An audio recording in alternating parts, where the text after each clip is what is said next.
2015 A1-এর president. এই ক্যাম্পের আলোকে তার সফলতা কতটুকু বলে আপনি মনে করেন? আমার মনে হয় তার সফলতা, আমি বলবো যে সম্পূর্ণভাবেই সে তার দায়িত্ব পালন করতে পেরেছে। সে একজন সফল প্রেসিডেন্ট এই বছরের।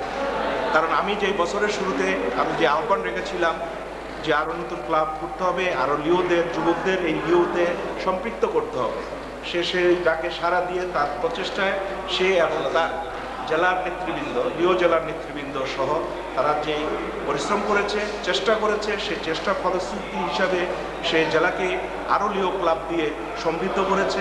যে সমস্ত ক্লাব দুর্বল ক্লাব ছিল সেগুলোকে রিঅর্গানাইজ করে সে আরও সমৃদ্ধ করেছে, লিও জেলাকে পরিপূর্ণভাবে সমৃদ্ধশীল করেছে বলে আমি জেলা গভর্নর মনে করি। এবং এই ক্যাম্পেও তার সেই পরিপূর্ণ সাফল্য বা সফলতা সে এনে দিয়েছে। তবে সে তো একা করেনি, তার সাথে সম্পৃক্ত যারা ছিল সবাই মিলে এই উইন্টার ক্যাম্পটাকে একটা সাকসেসফুল উইন্টার ক্যাম্প হিসাবে পরিগণিত করেছে। আমি এই সকল যারা নেতৃবৃন্দ আছে লিওদের ক্লাবে সবার উপরে অত্যন্ত খুশি এবং